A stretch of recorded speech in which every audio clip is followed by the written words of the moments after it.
오늘 전당대회에서는요, 윤석열 대통령도 참석을 해서 당의 축제를 축하했습니다. 화면으로 만나보시겠습니다.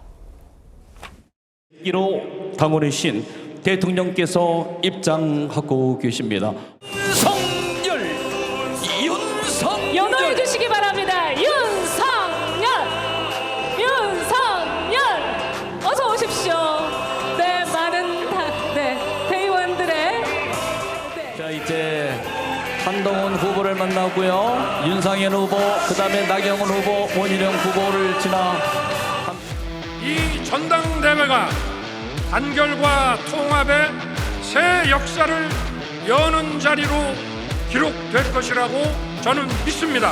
우리 당과 당원 동지 여러분과 저는 지금까지 하나였고 앞으로도 하나일 것입니다. 오늘 전당대회장에 가득 찬 당원 여러분의 열기와 에너지가 대한민국의 새 길을 여는 힘으로 승화되기 바랍니다. 당원 동지 여러분 모두 힘내십시오. 감사합니다.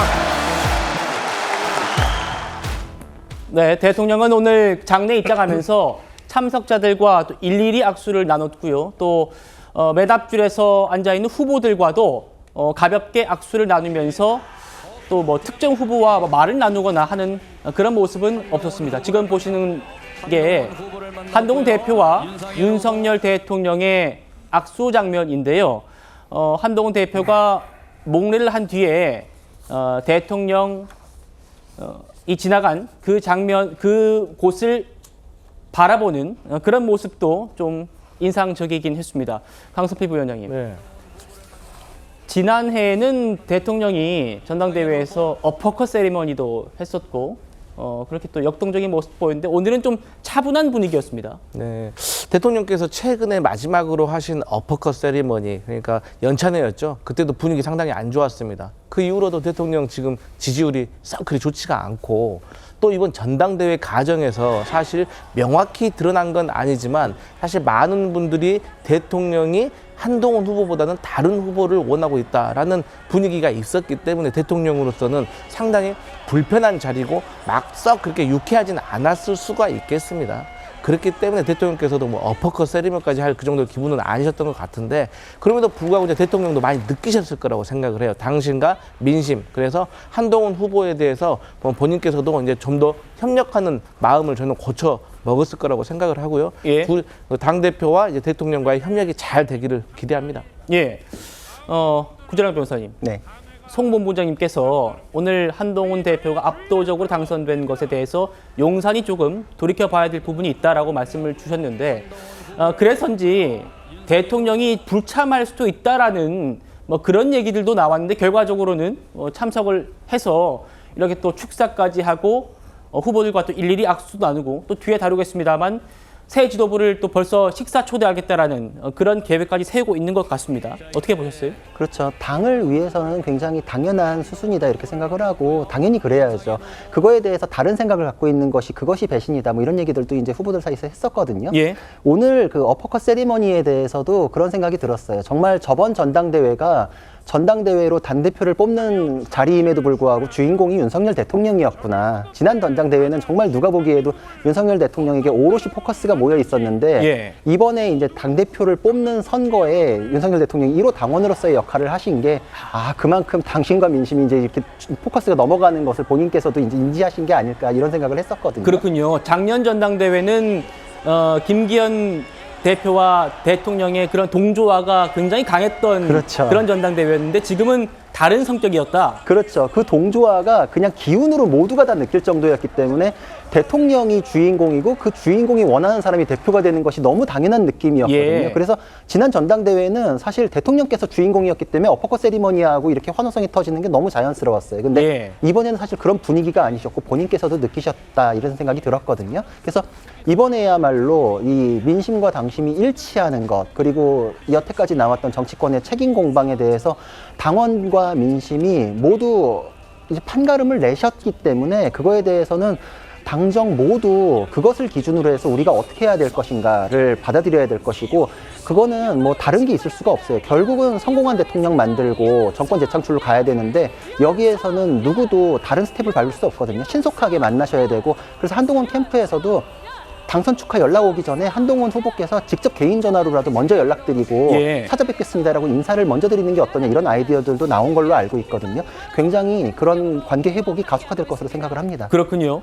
대통령이 작년 전당대회 때는 주인공 자격격으로 참석했다면 이번에는 1호 당원으로서의 역할을 아주 잘 해주셨다, 이런 평가를 해주셨습니다. 알겠습니다. 지금부터는요, 정말 말도 많고 탈도 많았던 이번 전당대회에서 한동훈 대표를 겨냥한 그런 굵직한 사건들이 몇 개 있었죠. 자연스럽게 한동훈 대표가 앞으로 풀어야 할 숙제, 과제기도 합니다. 그 부분 짚어보겠습니다. 첫 번째는요, 네, 문자 무시 논란입니다.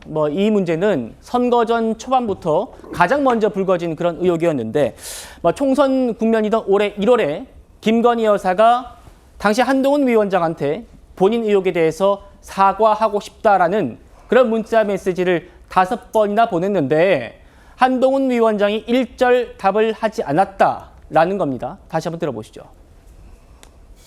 당사자의 이야기를 듣지 않고 소통을 단절한다? 이건 매우 정치적 판단이 미숙하지 않나, 이렇게 생각을 하는데요. 저는 당시에 대통령실에 사과가 필요하다는 것을 전달하고 있는 상황이었습니다. 그 과정에서 여사님께서 사과의 뜻이 없다는 확실한 입장을 여러 경로로 확인했습니다. 아니, 그런 본인 상황에서 의사가 그거는 말이 안 아니죠. 되는 거죠. 본인 의사가 그게 저는 그 말씀하신 내용이 진위가 아니었다고 생각해요. 부산 고검 3차장 때 332번 김건희 여사하고 소통하셨잖아요. 그런데 야, 비대위원장이니까 이게 안 한다? 이걸 윤 의원님이 여기서 말씀하실지는 몰랐어요. 아니, 그 문제 가지고 민주당이 정말 저를 음해를 했었거든요. 그렇기 때문에 저는 그 이후에는 더더욱 여사님과 관련해서는 사적인 소통을 하지 않아야 한다라고 결심했었습니다. 저는 똑같은 일이 있어도 똑같이 할 겁니다. 자, 김 여사 그 문자 무시 논란은요, 한동훈 대표가 초반부터 배신자 프레임에 들어가게 된 계기였습니다. 결국 그게 앞으로 한동훈 대표가 당정 관계를 어떻게 끌고 갈 건지, 더 구체적으로는 윤석열 대통령과 어떤 관계를 설정할 건지, 이렇게 당정 관계가 숙제가 될 것이다 라는 평가를 할 수 있습니다. 설주환 변호사님, 앞서서 한동훈 대표가 앞으로 대통령 자주 찾아뵙겠다라고 얘기를 했거든요. 지금 보시는 것처럼 생산적인 운영을 위해서 자주 소통하겠다, 이렇게도 얘기했는데 어떻게 보십니까?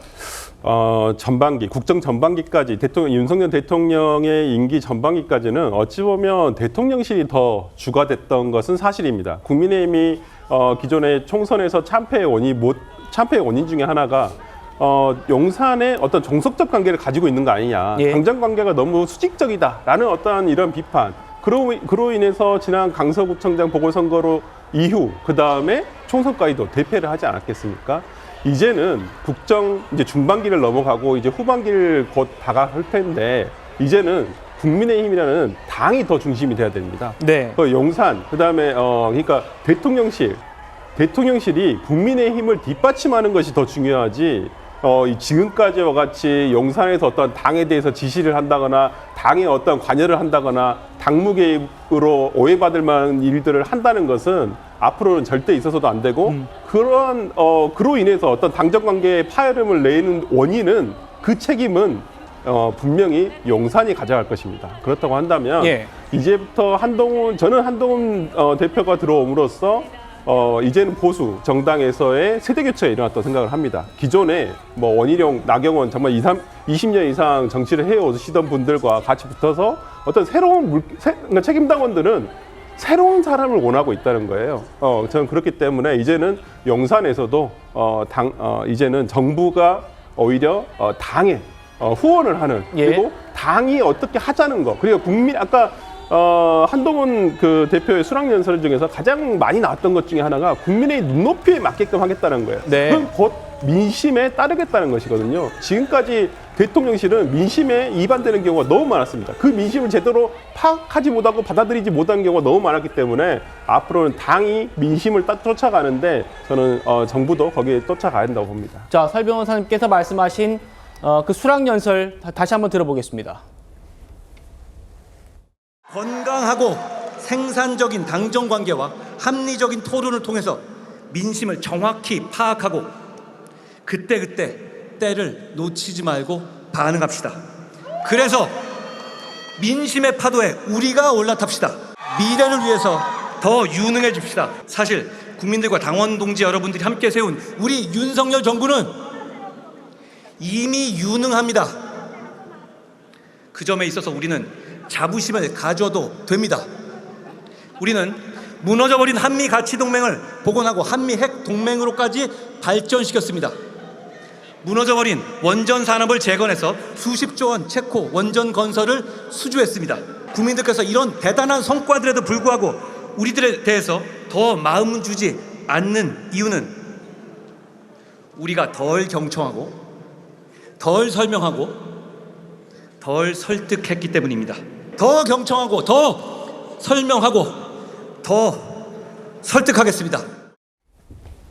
자, 한동훈 대표의 제1과제, 아무래도 뭐 대통령과의 관계 설정일 수밖에 없습니다. 여기에 대해서 많은 전문가들이 이렇게 조언을 하고 있습니다. 신임 당대표는 친윤과 비윤을 탈피해서 적극적인 조정자로